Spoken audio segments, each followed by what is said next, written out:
I discovered what my family was really doing with Preston Pharmaceuticals. I was working late in my father's office as chief financial officer and the CEO's daughter.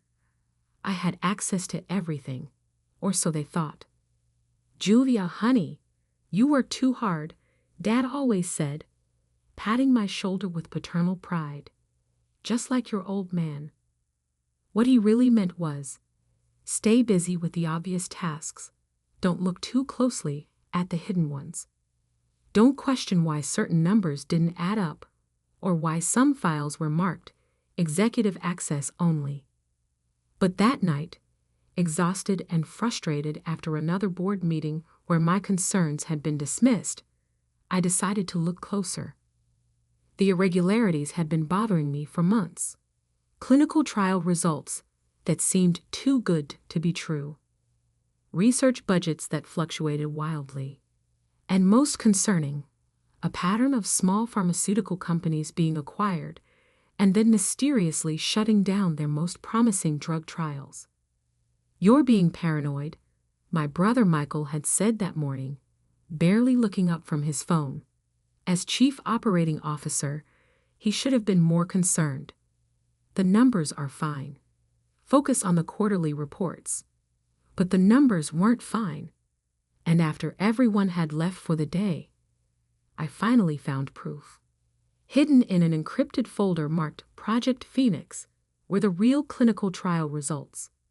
Not the ones we'd submitted to the FDA, but the actual data showing our new wonder drug had failed spectacularly. Worse, it had caused severe side effects that had been carefully covered up. My hands shook as I dug deeper. Emails between my father and the research team ordering them to alter the data.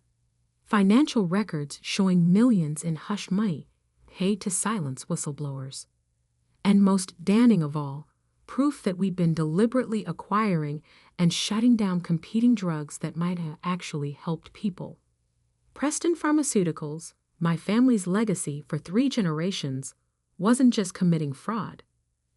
They were actively suppressing life-saving medications to protect their market share. I was still copying files when my father's private line rang. The caller ID showed M. Chen, Martin Chen, our head of security. "Sir," Chen's voice echoed through the speaker. The system flagged unauthorized access to Project Phoenix files. My blood ran cold. I hadn't considered that the files might be monitored. "From where?" Dad's voice was sharp. "Your office computer, sir. Started about an hour ago." A pause. "Julia." "Yes, sir. Should I?" "No. I'll handle it. But put the plan in motion, just in case." The plan.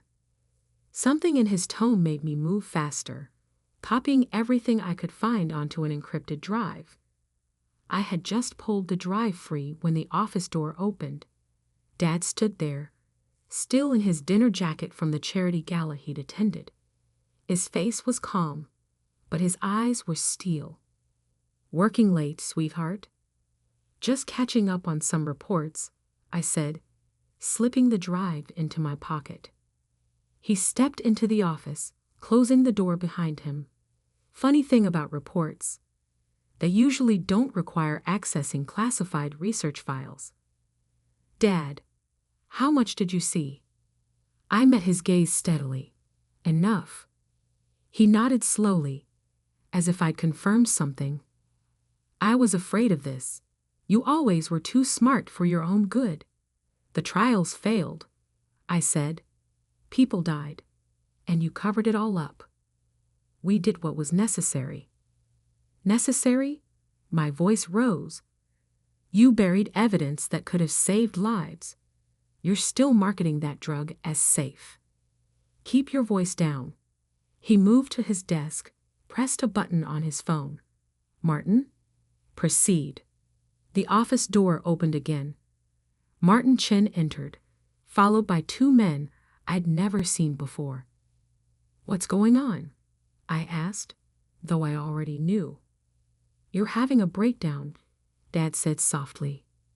The stress of the job, the responsibility, it's all become too much. I'm not. The private facility is very discreet. He continued as if I hadn't spoken. You'll have the best care money can buy. I backed away from the approaching men. You can't do this. Of course I can. I'm your father.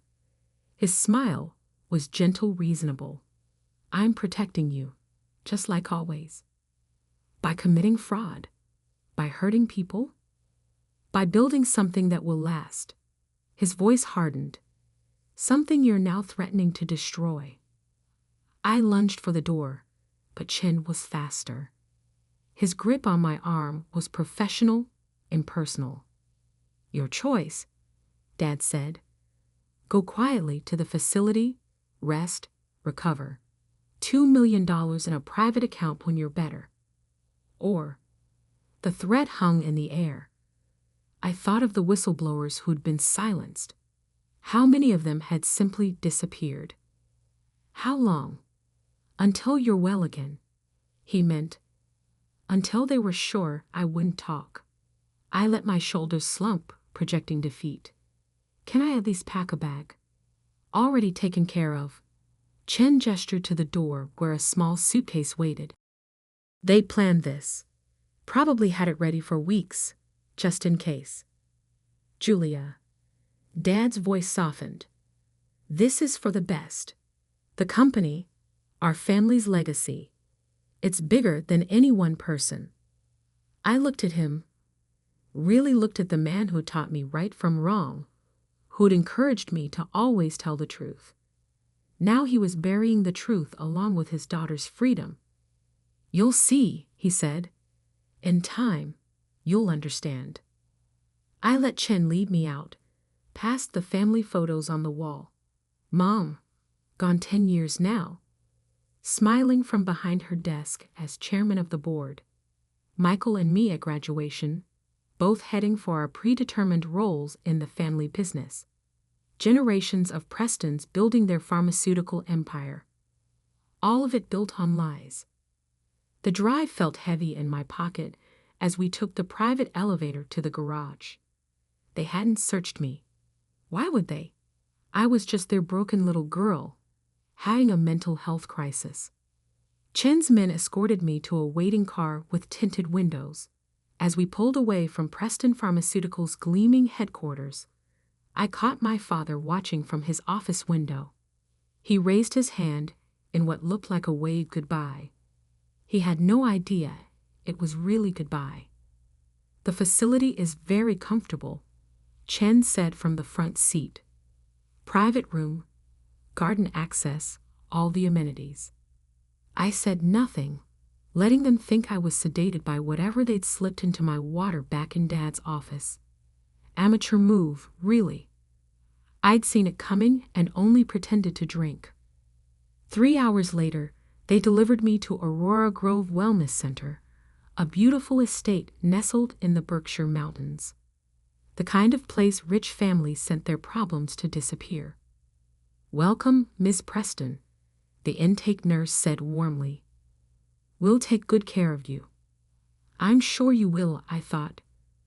Right up until I escape. The drive was still in my pocket, heavy with secrets that could bring down an empire.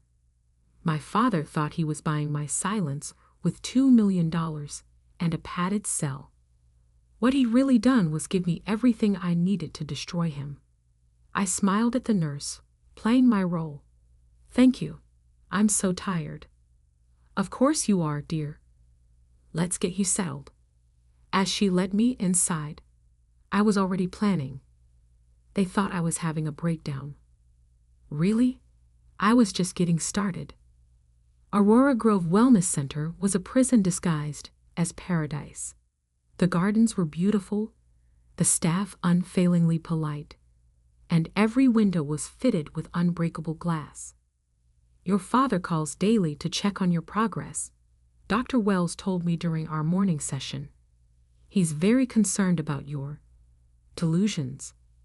I smiled vacantly, playing the dutiful patient. The medication helps. Everything seems clearer now. She made a note in her file. They all loved making notes, documenting my supposed recovery from paranoid fantasies about corporate fraud. What they didn't know was that I was documenting everything too. The drive with Preston Pharmaceuticals' secrets was safe, hidden in the one place they'd never check. Inside the cheap plastic cross I'd been allowed to keep for religious comfort. But that wasn't the only evidence I was gathering.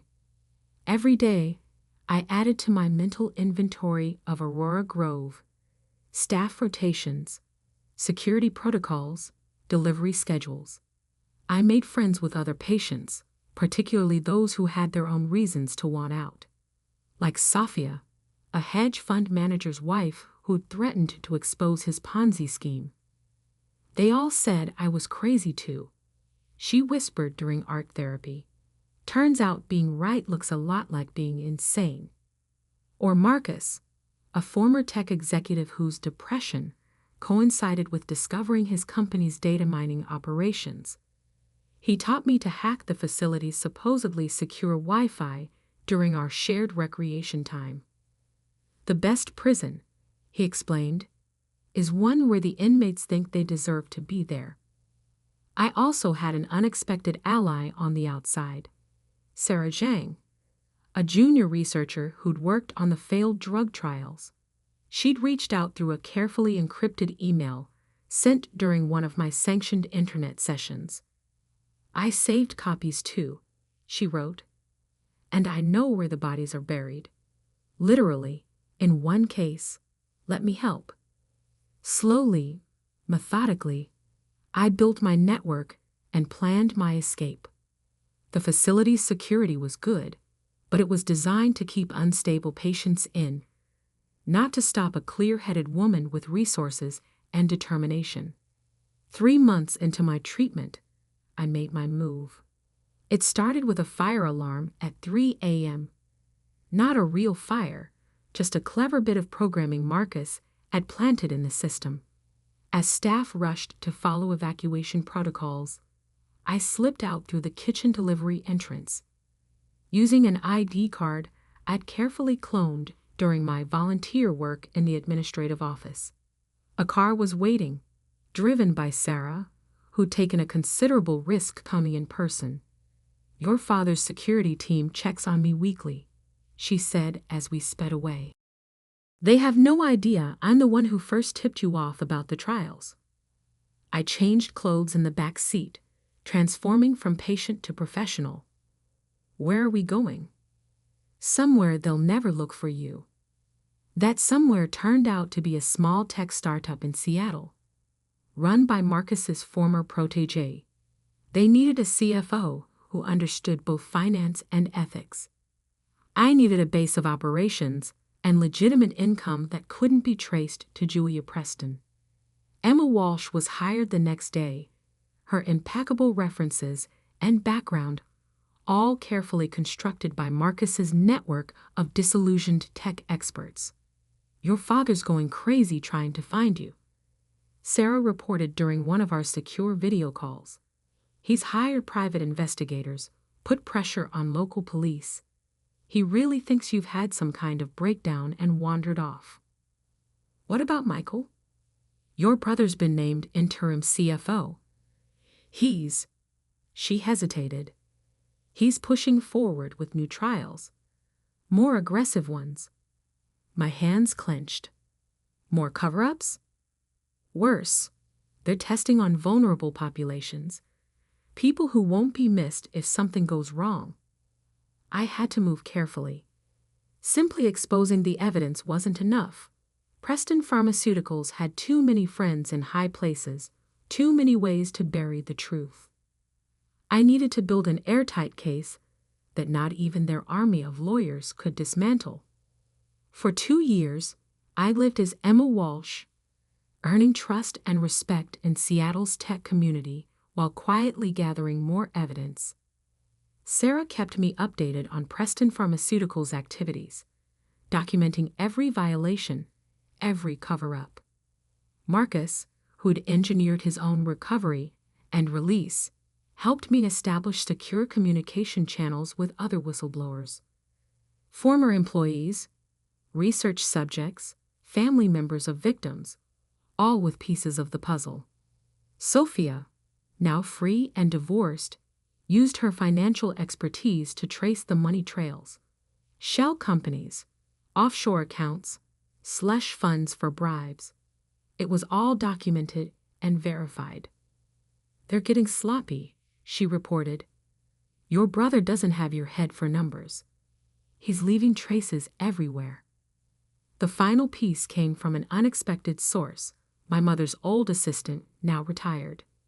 She contacted me through Sarah, revealing that my mother had kept her own secret files before her convenient heart attack 10 years ago. She knew something was wrong with the trial data, the assistant said. She was going to expose it all. Then suddenly she was dead. Natural causes, they said. But nothing about Preston Pharmaceuticals was natural. I received regular updates about my family from Sarah. Dad was showing signs of strain, drinking more, sleeping less. Michael was living large on company money, dating supermodels, making increasingly erratic decisions. "They think they're invincible," Sarah said. "The great Preston family, above the law." "Everyone's invincible until they're not," I replied. By the 3rd year, my case was solid. Every piece of evidence verified, every witness prepared, every document authenticated. The SEC was quietly building their own investigation based on anonymous tips, and the FDA was reviewing the trial data with growing concern. It was time. I chose the annual shareholders meeting for my return. Dad always made it a big event. Hundreds of investors, media coverage, a celebration of Preston Pharmaceuticals' continued dominance of the industry. This year would be different. I stood in front of my hotel mirror, transforming back into Julia Preston. The Seattle tech executive disappeared, replaced by the prodigal daughter returned from her breakdown. My phone buzzed. "Sarah, security's been updated since you left. New protocols, new team." "But not new enough," I said, thinking of the access codes Marcus had acquired. "Is everything in place?" "SEC agents are standing by. FDA representatives too." And she paused. "There's something else you should know. About your mother's death." I gripped the phone tighter. "What about it?" "I found her real autopsy report. The one that wasn't released to the press." Her voice was grim. "Julia, it wasn't a heart attack." The toxicology showed. "Tell me everything." I cut in. "I want to know exactly what they did." As she talked, I felt the last traces of doubt or mercy fade away. This wasn't just about corporate fraud anymore. This was about murder, corruption, and a family that had lost its soul in pursuit of profit. Tomorrow, the Preston empire would fall, and I would be there to watch it burn. I checked my reflection one final time. Professional suit, perfect makeup, not a hint of the past 3 years visible on my face. I looked exactly like the daughter they tried to erase. But I wasn't that woman anymore. That Julia Preston had died in a mountain facility 3 years ago. This Julia Preston was back for revenge. And she had receipts. Preston Pharmaceuticals' annual shareholders meeting was held in the grand ballroom of the Ritz-Carlton. 3 years ago, I would have been at the head table, reviewing quarterly reports and profit projections. Today, I watched from the lobby as investors filed in, all eager to hear about another record-breaking year. If they only knew what their money was really funding. "SEC agents are in position," Sarah murmured through my earpiece. "FDA representatives too. Just waiting for your signal." I checked my phone one last time. Everything was ready. The evidence organized, the witnesses prepared, the regulatory agencies standing by. 3 years of work culminating in the next hour. Any sign of security noticing me? I asked, adjusting my visitor's badge. Amazing what Marcus's hacking skills could accomplish. They're watching for Julia Preston, the mental patient, Sarah replied. Not Julia Preston, the corporate executive. Your father's been telling everyone you're in a facility in Switzerland. They're not even looking here. I smiled. Dad's cover story had actually helped me. Everyone was expecting a broken woman, not someone who'd spent 3 years building a case against her own family. The ballroom was packed when I slipped in. My father stood at the podium, silver-haired and imposing in his perfectly tailored suit. Michael sat to his right, scrolling through his phone with his usual bored expression. Preston Pharmaceuticals continues to lead the industry in innovative treatments, Dad was saying. Our latest drug trials show unprecedented success rates. I thought of the real trial data hidden in my encrypted files, the covered-up deaths, the falsified results. And now, he continued, I'm pleased to announce our newest initiative. Actually, I said, standing up in the middle of the crowd, I'd like to make an announcement first. The room fell silent. Dad squinted into the audience, not recognizing me at first. Then his face went pale. Julia? Hi, Dad. I started walking toward the podium. Miss me? Michael finally looked up from his phone. His eyes widened in shock. Security, Dad barked, but I was already moving. Before anyone does anything rash, I said loudly, you might want to turn on CNBC. Right now. Someone did. On the massive screens around the ballroom, the breaking news headline appeared. Preston Pharmaceuticals under federal investigation. SEC and FDA raid corporate HURTERs. What is this? Michael demanded, standing up. What have you done? Me. I reached the stage. I just organized the evidence. All those files you thought disappeared with me. They've spent the last 3 years being verified by federal investigators. Dad's hands gripped the podium. Julia, you're not well. You need help. That's your answer for everything, isn't it? I cut him off. Anyone who threatens your precious company must be crazy. Just like Mom was crazy when she discovered the truth about the trials. Your mother died of natural causes, he said quickly. Too quickly. I pulled out my phone, held it up. Actually, I have her real autopsy report. The one that shows lethal levels of your miracle drug in her system. The one that proves you murdered her when she threatened to expose you. The room erupted in chaos. Investors started shouting questions. Reporters who'd been covering the standard corporate event suddenly had a much bigger story. You can't prove anything, Michael sneered. But his face had gone ashen. Can't I? I turned to address the crowd. For the past 3 years, I've been gathering evidence. Real clinical trial data. Financial records showing millions in bribes and hush money. Witness testimony from researchers, test subjects, even former executives. She's delusional, Dad tried, but his voice shook. Security? Remove her. Your security team is currently busy with federal agents. I smiled. And speaking of federal agents, right on cue, the ballroom doors opened. FBI agents poured in, followed by SEC investigators and FDA officials. William Preston, the lead agent announced, you're under arrest for securities fraud, conspiracy, and first-degree murder. Dad stared at me as they approached with handcuffs. Everything I did, he said quietly, was to protect this company, our legacy. No, I replied. Everything you did was to protect your own power, even if it meant killing your wife, destroying your daughter, hurting countless innocent people. You'll regret this, Michael hissed as agents moved to arrest him too. You're nothing without this family. I watched as they led my father and brother away in handcuffs.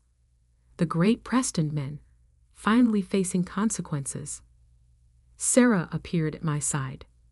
Your mother's old assistant is here, ready to testify about what really happened 10 years ago. I nodded. Make sure she's protected. They still have friends who might try to silence her. The next few hours were a blur of federal interviews, press statements, and shocked shareholders trying to salvage their investments. Preston Pharmaceuticals stock was already in free fall. What happens now? Sarah asked as we watched agents box up evidence from Dad's office. Now, I picked up the family photo from his desk. Mom, Dad, Michael and me, all smiling for the camera, all pretending to be perfect. Now the truth comes out. All of it. Over the next few weeks, the Preston empire crumbled. The evidence was ironclad, the witnesses credible, the paper trail undeniable. Dad and Michael faced multiple life sentences. The company was placed under federal supervision. New management was brought in to salvage what could be saved. The toxic drugs were pulled from the market, and research began into actually helping people instead of just making profit. I testified at their trial, laying out every detail of their crimes. Dad never looked at me. Michael tried to cut a deal, offering to testify against our father, but the prosecutors didn't need him. They had everything they needed. The press called it the pharmaceutical scandal of the decade. Movies were optioned, books were written. Everyone wanted to know how the Preston princess had brought down her own family's corrupt empire. But I wasn't interested in fame. I had a different mission now. 6 months after the arrests, I stood at my mother's grave. The official cause of death had been updated, her murder finally acknowledged. I did it, Mom, I said softly. I finished what you started. Sarah joined me, carrying a stack of papers. The new board wants you to take over as CEO, she said.